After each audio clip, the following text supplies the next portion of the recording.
It's trade speculation day on the podcast. I'll be taking some of your trade suggestions from Twitter and breaking them down. Some trade candidates we'll be talking about on the episode today include John Means, Austin Meadows, and Ketel Marte. So trade speculation is always a fun conversation to have, and I can't wait to go over some of your ideas. So let's get into it.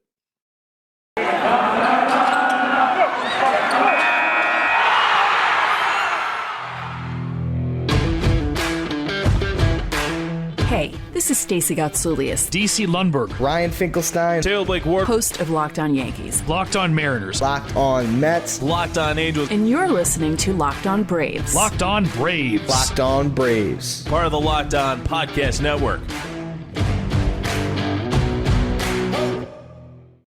Hey, and welcome back to Locked On Braves, brought to you by the Locked On Podcast Network, where we are talking about your favorite teams every day. I am your host, Jake Mastriani. You can follow me on Twitter at ShortstopBall. You can check out my bio there to see where I am covering the great game of baseball, including the Braves, in written form over at TomahawkTake.com. Also covering AA South for Prospects 1500. That might be all I'm covering this year. Also write about the Birmingham Barons for Southside Sox, as well as college baseball at College Baseball Daily. And always make sure that you follow the podcast on Twitter at LockedOn_Braves so you can be part of the conversation, just like today's episode. Strictly, the conversation is being led by you, the listener. So make sure you are following us on Twitter. Almost to 500 followers. I think we're about 10 away, so appreciate the support there. Also, make sure you subscribe to us on YouTube. Some great conversations there as well in the comment section on those videos.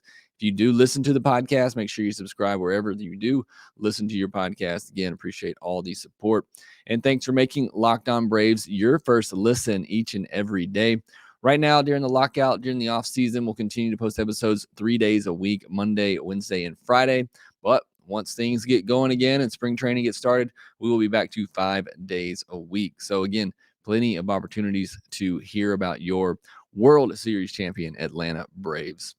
On today's podcast, we'll be talking about some trade candidates. We're going to go through some trade ideas and suggestions that I got from you on Twitter. I'll be breaking those down and mainly just focusing on some of the candidates that you wanted to talk about. But before we get into some of those trade ideas, I wanted to first just talk about the needs that the Braves could potentially address through trades once the offseason gets going again. And I am, as always, assuming that the Braves are going to sign Freddie Freeman. Obviously, if they don't, then one big trade suggestion, idea, must have is to go and get Matt Olson. We've talked about that a ton on the podcast at this point. So I'm throwing that off the table. This is a scenario where the Braves sign Freddie Freeman. So what are some other holes that need to be filled that could potentially be filled through trades? One of those is center field. That's probably near the top of my list right now. If there's a good option out there at center field, I don't really want Adam Duvall there. I wouldn't mind, Pache getting another shot out there, but he needs to earn it in spring training. And I just don't know if we're going to have the time for that because of everything that's going on with the lockout. And then always great to, upgrade the rotation. I've talked about it on here before. I think the Braves have a ton of depth in the starting rotation, but you can always have more. It would be nice to add another middle of the rotation type of starter. We're going to look at some of those today as well. So those are some of the needs that the Braves could look to address through trades once the offseason picks back up. All right, so our first trade here comes from Tyler Masters on Twitter. Says, I wouldn't mind going after John Means or Austin Meadows. Braves need the left-handed bat or another solid middle rotation starter. I think Means costs more, but I would center the deals around Pache, Waters, Moeller, and Davidson. So two, very interesting players there, and Means and Meadows, who I think would be very solid gets for the Braves and would definitely upgrade the team. I do think both will be very costly, which I'll talk about more in a minute, but interesting the players that Tyler said, he'd be willing to move in a trade. Pache, Waters, I think just about every Braves fan's okay with trading one of them right now. Also Moeller and Davidson, who could be middle of the rotation type starters themselves very soon. So let's talk about John Means first. So John Means of the Baltimore Orioles, 28 years old. He'll turn 29 in April, so kind of coming into his prime years. He'll make around $3 million through arbitration in 2022, so not making a ton of money, and is under team control for 3 more years, which is why obviously Tyler thinks he'll cost a lot, and he should. 3.62 ERA last year in 26 starts with a 1.030 WHIP, a 1.6 walk per nine, and 8.2 K per nine. Again, did this in the American League East, a very tough division to pitch in.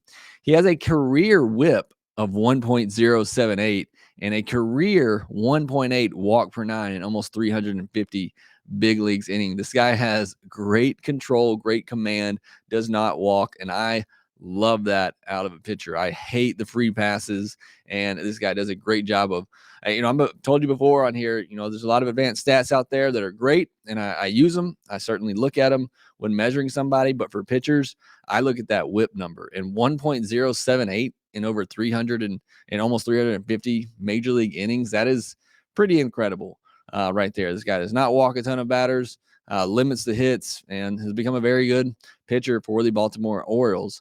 Fastball, changeup, curveball, slider, repertoire.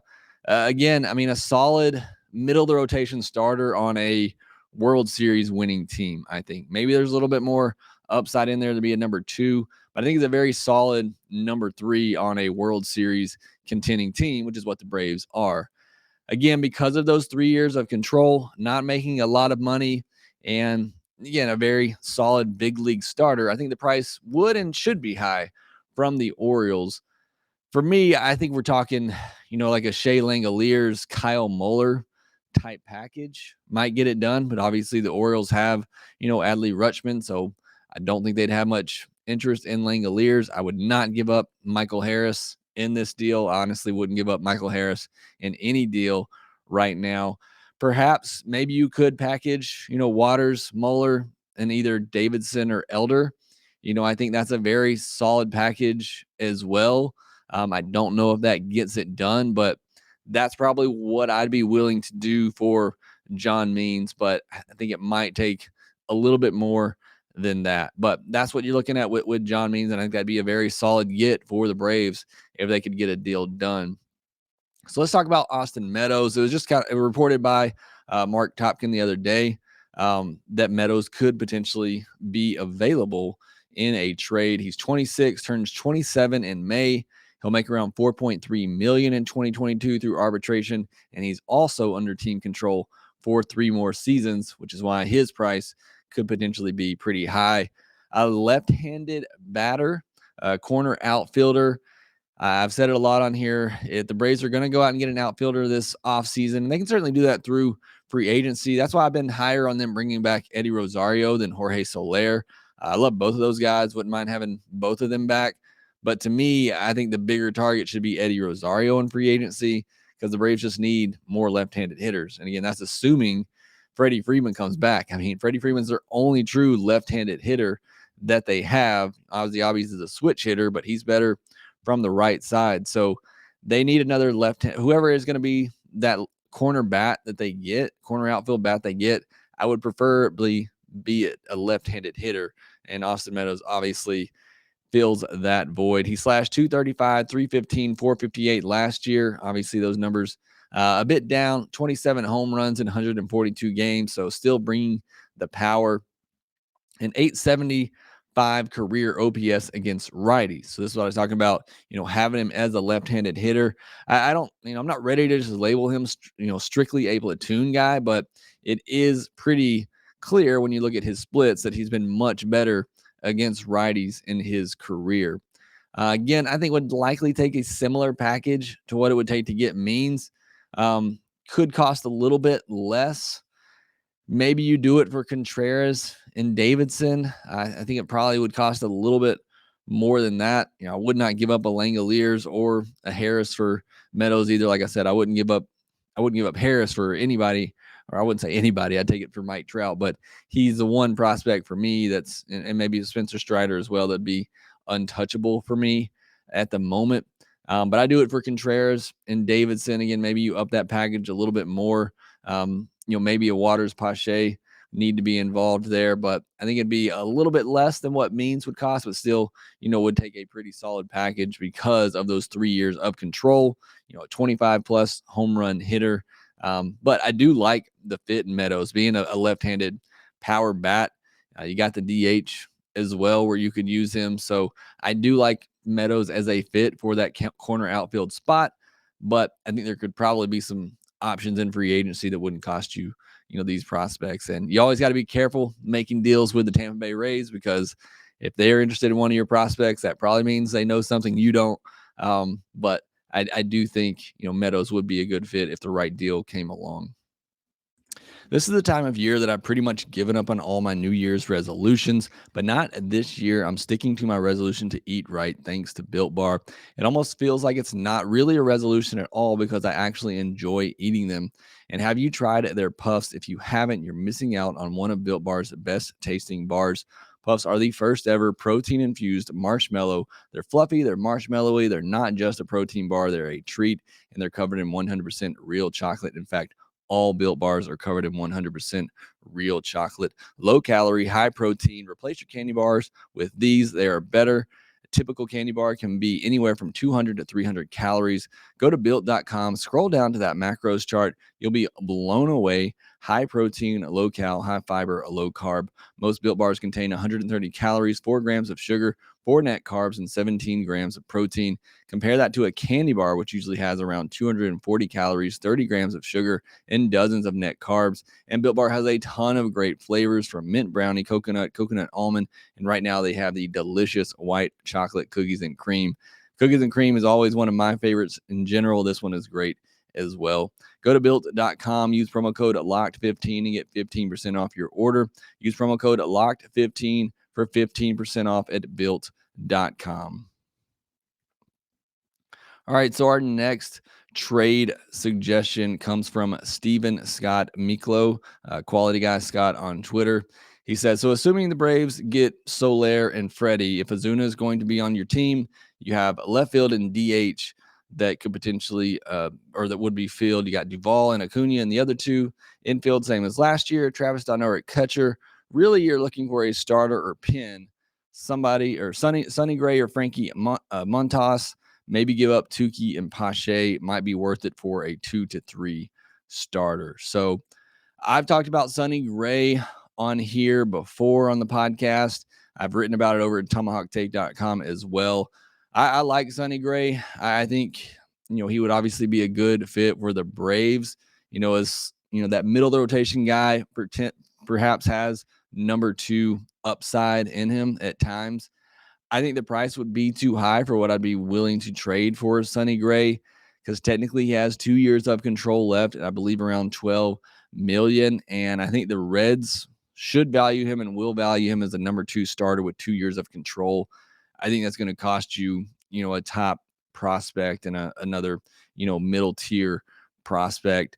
If you could do it for Pache and Tukey, which I think is possible, I think it might take a little bit more than that. I think it might take a little bit more than Tukey, maybe Pache and Moeller or Pache and Davidson, something like that. Then I don't know. I think it could make sense there if you believe, because the second year on Sonny Gray is a team option. If you believe you're getting 2 years of control at him, that's still pretty pricey. I know I said that's good value for Gray, and it is, but not with where the Braves payroll would potentially be once they, assuming, sign Freddie Freeman. So I like Sonny Gray. I would do it, for the right price. I think his $12 million price tag could be too much for what the Braves would want to do. And give up, prospects as well with that. But Frankie Montas is an interesting one I haven't really thought about or talked about before. Obviously, we know the A's could be looking to sell off some players this season in order to try to rebuild, turn things around quickly. Frankie Montas, 28 now, turns 29 in March, so basically play all of 2022 at the age of 29. Projected to make around $5.2 million in 2022. 2 years of control left, so controllable through 2023. Had a 3.37 ERA last year in 32 starts with 207 strikeouts and 187 innings with a 1.182 whip. So coming off the best season of his career. Over his career, he has a 3.86 ERA, 1.306 whip in 448 innings with a 3.1 walk per nine and 9.4 K per nine. A sinker, four-seam split, slider. Yeah, that splitter is really devastating. Has a whip percentage over 50% in the last two seasons on that splitter.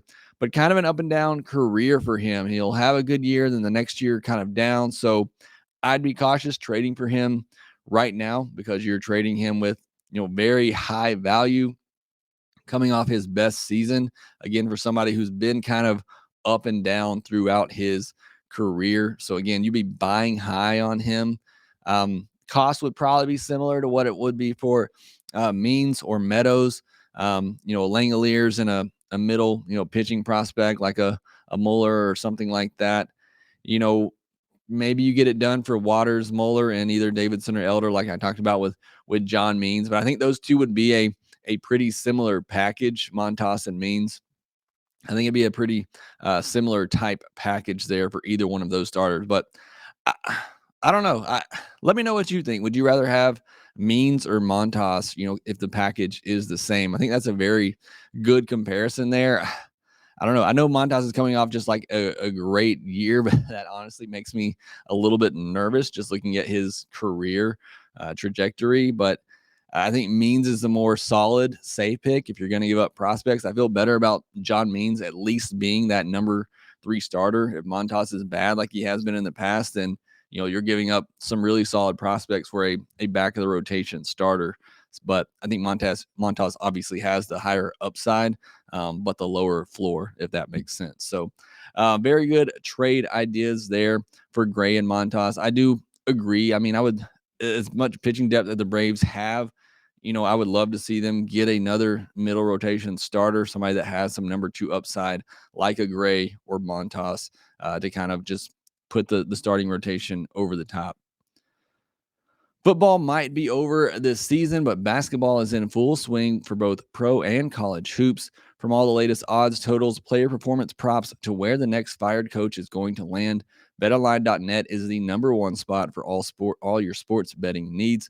BetOnline remains the best spot for all your sports scores, podcasts, and news this season.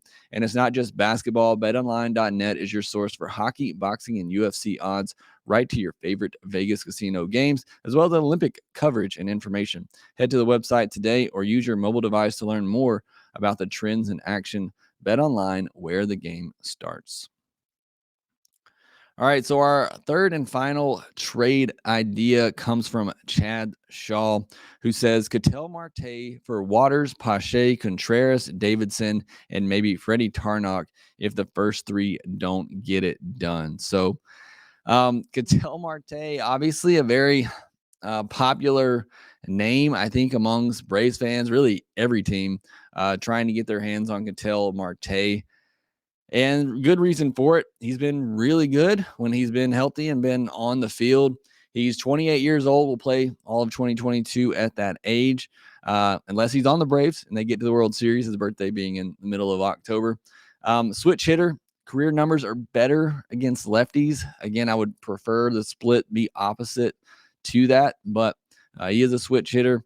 8.4 he will make 8.4 million in 2022, has an $8 million team option for 2023 with a $1 million buyout, and a $10 million team option for 2024 with a $1 million buyout. So 3 years of control at a very good price for an all-star level type of player in Ketel Marte. I talked about the injuries, only played 90 games last year. That has plagued him at times in his career. But like I said, when healthy, very good player, very good hitter. Slashed 318 last year with a 377 on-base percentage and 532 slugging percentage with 14 home runs in those 90 games. Over his career, he slashed 287, 346, 456 with a 32 home run season under his belt in 2019. So has that type of power. It's the only time, he's hit over 20 home runs, but, you figure a full 140 game season for him, he can be anywhere from 15 to 25, 30 home runs. I mean, he's done it before. Obviously, that 2019 season, everybody was hitting home runs. So I'd probably more project him between 20, 25 home runs, but that average, 280 hitter, .340 on base percentage, really low K percentage throughout his career, which I love. Somebody's going to put the ball in play, and when he does, he hits the ball really hard with some big high exit, max exit velocity numbers in his career. And this is where it becomes a little tricky with Ketel Marte, though. He has primarily played center field last year, but has played center field and second base throughout his career. Obviously not going to play second base for the Braves. That position is locked up for a while. Braves do need a center fielder. However, he was really bad last year in center field. According to Fangraphs metrics, had a negative 15 DRS in 2021, but was really good there in 2019. You have to wonder if those injuries that I've talked about are kind of catching up with him to be able to play such a, big position like center field, such a demanding position like center field. Maybe it was just kind of a fluke thing because he was struggling with injuries throughout most of 2021, and that's why the defense was so bad. Even if he can just be an average center fielder and the bat's going to be there, again, think he's going to be a very good player. Has never played a corner outfield spot, which might be where he ultimately ends up.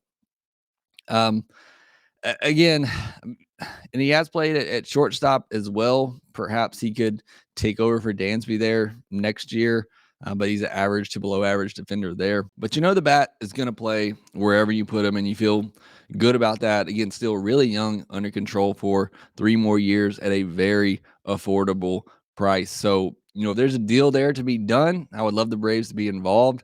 However, I think the price tag will be very high for Ketel Marte. If I'm the Diamondbacks, the deal has to start with Michael Harris, and that's the bottom line for me. If I'm the Diamondbacks, Michael Harris has to be part of that package.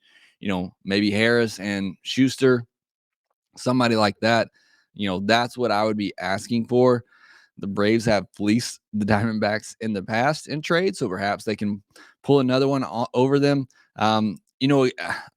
Look, maybe they'll do a quantity type deal over a quality type deal like Chad had suggested, and Waters, Contreras, Davidson, and Freddie Tarnok. Look, I would do that if I'm the Braves. I'd be okay with doing that. I mean, those are some solid prospects. That's a very good package, but again, you're getting an all-star caliber hitter in Ketel Marte, and then you just figure out where he can best fit in your lineup. So, or in the field. So, I would do that. I would not. I wouldn't give up Michael Harris for him. I still think that's not the trade for him. But again, I would certainly do a quantity trade as Chad suggested. I would definitely be down for that. I love Ketel Marte. I think he would be a great fit. All these players we talked about, I think, would be really solid fits for the Braves. All just comes down to what the Braves would be willing to give up. And remember, Alex Anthopoulos has yet to pull off a big prospect trade. He's yet to really trade, a top 5 prospect in the Braves system. So who knows if he'll pull off one of these deals. It'll also be hard to do it, this offseason. This offseason is going to be so crazy. Once it does happen, it's going to be a week and 2 of just really free agents getting signed first. I don't know how much trades will actually happen, but I think there is opportunity certainly out there for the Braves to make some moves to upgrade their team. Like I said, these trade ideas, conversations are always fun to talk about. So I appreciate you sending in your ideas for this podcast. But that will do it for this episode of Locked On Braves. Be sure to follow us on Twitter at Locked On Braves. Follow me at Shortstop Ball. Also, make sure you subscribe to the Locked On Braves podcast, wherever you get your podcast, and we will talk to you next time.